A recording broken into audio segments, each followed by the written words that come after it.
Let me ask you something. Have you ever wondered why some people walk into a room and feel like they belong, and others walk in feeling small, even when no one says a word? Is that something inside? Or is it something we've been taught? Something we've been trained to believe? Today, I want to talk to you about something we often ignore: how culture shapes confidence. This is not just about who shouts the loudest or stands the tallest. It's about the quiet beliefs sitting deep in your heart, built from the place where you were born, the family who raised you, and the stories you've heard since you were a child.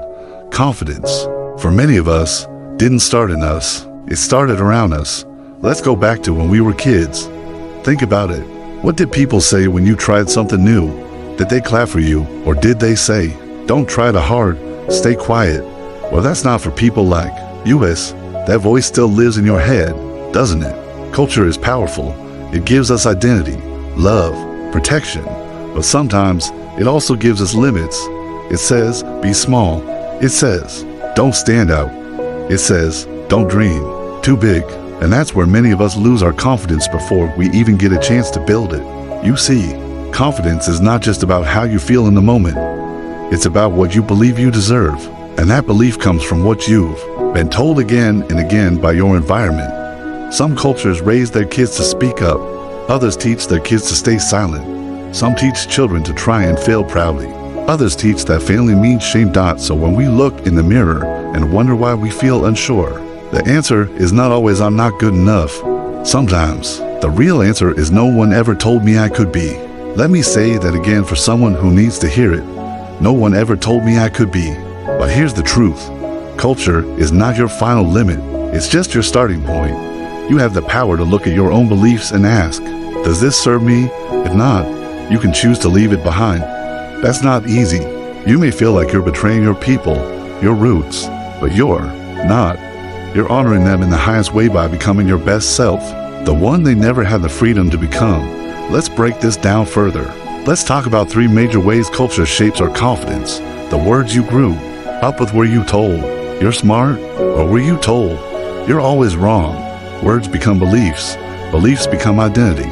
And identity becomes confidence. If you grew up with negative words, don't worry. You can rewrite that story today. You can be the first one in your family to say, I believe in me. The roles you were given, maybe you were told to be the strong one, or maybe you were told to stay quiet, help everyone else, and never ask for anything. When we grow up playing roles, we often forget who we really are. That affects our confidence because deep down, we know we're hiding parts of ourselves. You don't have to play that role anymore. You can write a new part for yourself, the real one. The standards of success in your culture, in some places, success is about money. In others, it's about family. In some, it's about obedience. And in others, it's about freedom. If your dreams don't match what your culture sees as success, you might feel like you're failing even when you're growing. But hear me out. You have the right to choose your own success, not just what others define for you.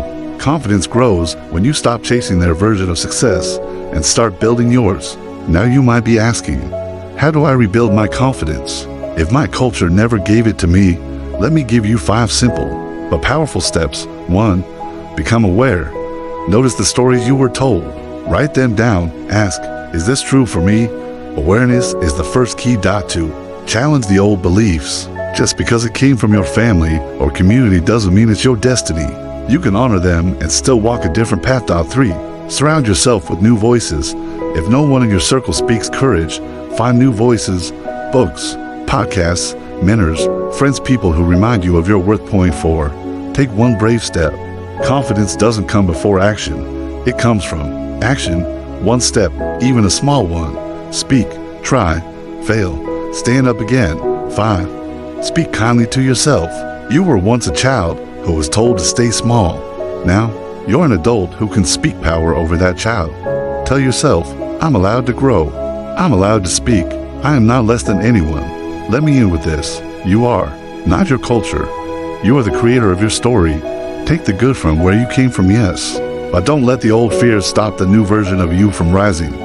Confidence is not loud. Confidence is knowing, deep down, that you belong even when no one claps, even when no one told you. You know it in your bones that you were not born to hide. You were born to rise. And maybe, just maybe, your confidence will help someone else rise. To Dot, thank you for listening. And remember, your culture can shape you, but only you get to decide who you become. Let's talk about some practical ways to do this, because I know you're here to improve your life, to feel stronger, to walk taller. First, reflect on your cultural roots. Ask yourself, what did my family or community teach me about confidence? Did they encourage me to shine or to stay in the background? Write it down. Be honest. This isn't about blaming anyone, it's about understanding the lens you see the world through. Once you see it, you can decide what to keep and what to let go. Next, expose yourself to new cultural perspectives. Watch movies, read books, or talk to people from backgrounds different from yours. Pay attention to how they carry confidence. For example, I once watched a documentary about a community in South America where people celebrate failure as a step toward growth. That blew my mind. In my world, failure was something to hide, but seeing their perspective made me rethink my own fear of messing up. You don't have to travel the world to do this. YouTube, podcasts, even a conversation with a coworker from a different background can open your eyes. Another powerful step is to practice small acts of courage that challenge your cultural conditioning. If you were raised to avoid attention, try speaking up in a meeting, even if it's just one sentence. If you're from a culture that pushes you to always be the best, give yourself permission to rest without guilt. These small steps rewire your brain over time. They tell you, hey, I can do this. I can be confident in my own way. Here's something else to try. Reframe your cultural story. Every culture has strengths that can fuel your confidence. If your culture values community, use that to build confidence through connection. Reach out to others. Build a support network. If your culture values hard work, channel that into pursuing your goals with grit. Instead of seeing your culture as a limit, see it as a toolbox. Pick the tools that serve you and leave the rest behind. Let's talk about failure for a minute, because it's a big part of confidence. In some cultures, failure is a scarlet letter, something to avoid at all costs. In others, it's a rite of passage, proof you're trying. Wherever you fall, know this: failure doesn't define your worth. It's just feedback. If your culture makes failure feel like the end of the world, borrow from one that sees it as a stepping stone. Next time you mess up, tell yourself, this is me learning. This is me growing. It's a mindset shift that can change everything. Now, I want to share a story to bring this home. I knew someone who grew up in a culture where women were expected to be quiet, to let others take the lead. She was brilliant, but she always dimmed her light to fit in. Then she moved to a new country where women were encouraged to speak up, to own their space. At first, she felt out of place, like she was breaking some sacred rule. But over time, she started blending the best of both worlds, the warmth and humility of her roots with the boldness of her new home. Today, she's a leader in her field, confident in a way that feels authentic to her. That's the power of understanding how culture shapes us and choosing how we want to shape our own confidence. As we wrap up, I want you to feel something. You are not stuck. Your culture, your past, your doubts, they don't have to define you. They're part of your story, but you get to write the next chapter.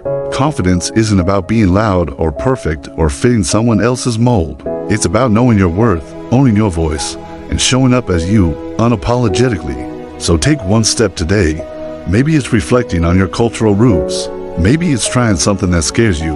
Whatever it is, do it with heart. You've got this. Let's build a life where you walk into any room and know you belong, because you do.